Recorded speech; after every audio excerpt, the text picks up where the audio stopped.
بریم.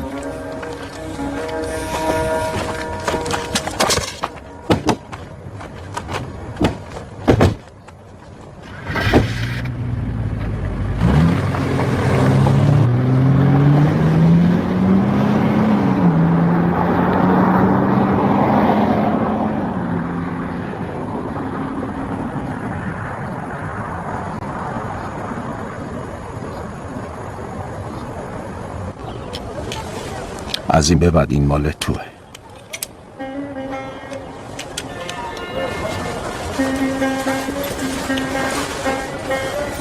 چقدر قشنگه.